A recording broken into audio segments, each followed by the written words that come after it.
प्रधान जी नमस्कार। नमस्कार जी। प्रधान जी, पशुओं के टीकाकरण करने जा रही है सरकार, इसके बारे में आपका क्या कहना है? टीकाकरण के बारे में मेरा कहना ये है, 16 जून 2026 के अखबारों में एक खबर छपी है जिसमें ये लिखा गया है कि केंद्र सरकार ने सभी राज्यों को निर्देश दिया है कि और कामों को पीछे छोड़ के प्राथमिकता के आधार पर सभी उपायुक्तों, कमिश्नरों और सभी अधिकारियों को आदेश दिया जाए।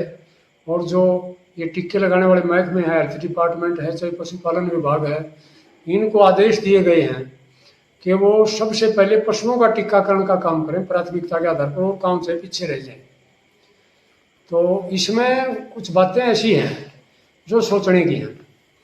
एक बात तो ये है कि सरकार ने आवारा जो पशु हैं उनके बारे में एक प्रोग्राम चला रखा है, उनकी मतलब नसबंदी का प्रोग्राम, कि भाई ये जो आवारा पशु हैं ये बहुत ज़्यादा हो गए हैं, और ख़ासकर निशाना देशी गायों और कुत्तों की तरफ है कि इनकी नसबंदी कर दी जाए। और इस तरह का कार्यक्रम केंद्र सरकार चला रही है, उसका नसबंदी प्रोग्राम पशुओं का। इनका वो अंग्रेजी में भी कोई इस तरह का नाम है इस योजना का, मुझे फिलहाल ध्यान नहीं आ रहा।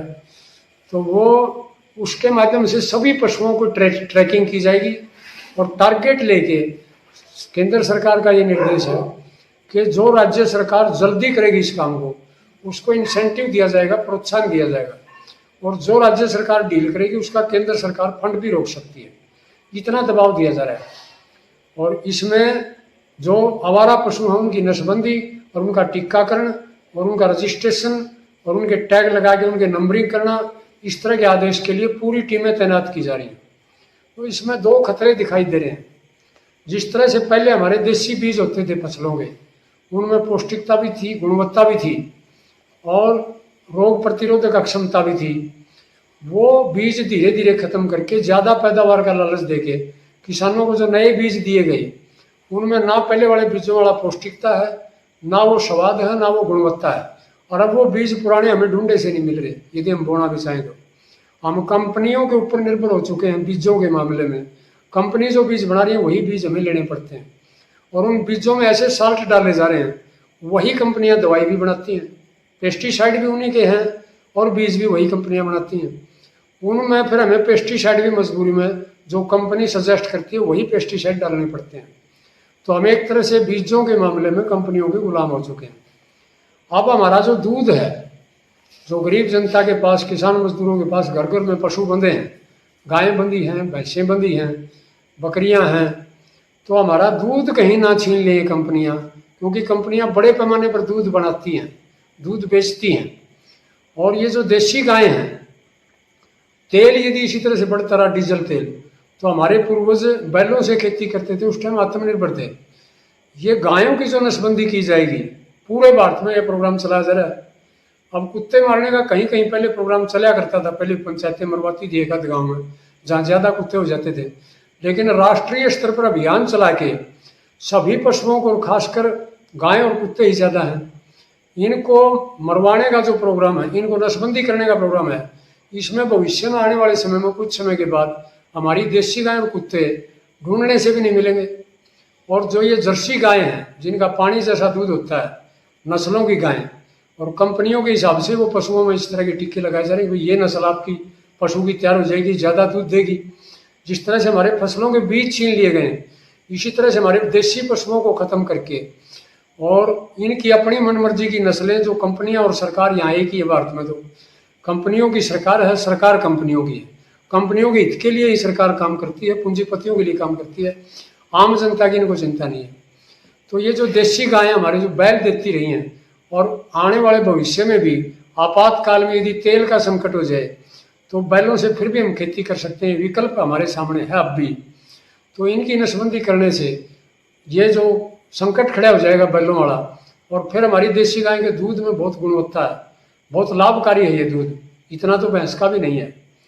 तो उसमें वो देशी गाय का दूध कहाँ से मिलेगा यदि गायें ही खत्म हो जाएंगी हमारी? तो ये एक बड़ा चिंताजनक विषय है, इस पर सभी नागरिकों को विचार करना चाहिए। और दूसरी बात, देशी कुत्ते, अब जो विदेशी कुत्ते हैं खासकर ठंडे प्रदेशों में कुत्तों को कई भाई घरों में रखते हैं।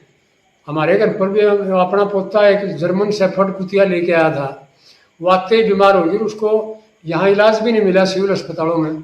उस कुतिया को यूनिवर्सिटी में हिसार ले जाना पड़ा और वहाँ भी वो बच नहीं पाई। उनका शरीरों का वातावरण कुत्तों का अलग है। हमारे देसी कुत्तों में रोग प्रतिरोधक क्षमता इतनी है, जो खेतों में भाई रहते हैं, गांव से बाहर रहते हैं, 2-4 कुत्ते में उनको एक बार हमारी बचती हुई रोटियां हम डाल देते हैं और वो पूरी रखवाली करते हैं। गलियों में वो कुत्ते रखवाली करते हैं।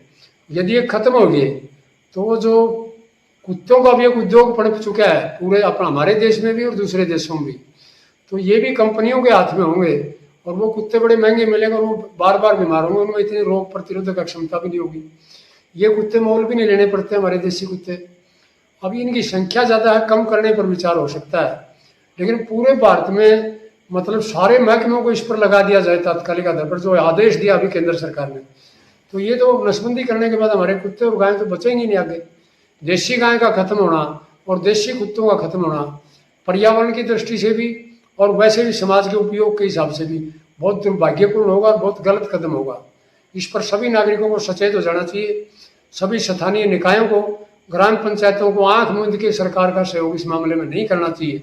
इस पर गांव इकट्ठा होकर हर गांव की ग्राम सभा को विचार करना चाहिए कि ये प्रोग्राम हमारा कितना हित में है और हमारे कितना खिलाफ है।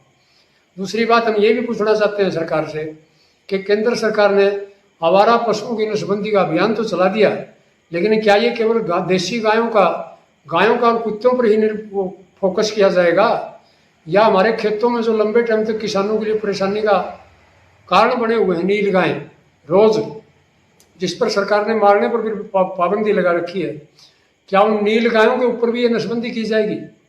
जहाँ तक मेरा अंदाजा है बिल्कुल नहीं की जाएगी। सरकार के कारिंदे खेतों में ढूंढ ढूंढ कर नील गायों को और जो जंगलों में रहने वाले आवारा पशु हैं जो खेतों में लगातार किसानों का नुकसान करते रहते हैं और उनको खुले घूमने की छूट दी हुई है, उनकी तरफ सरकार बिल्कुल ध्यान नहीं देगी। ये हमारे गाँव में जो देशी गायें भी बची हुई हैं और ये जो देशी कुत्ते बचे हुए हैं, इन पर ही फोकस किया जाएगा लगता है, नहीं तो सरकार स्पष्टीकरण दे कि उनका प्रोग्राम असल में सही क्या है।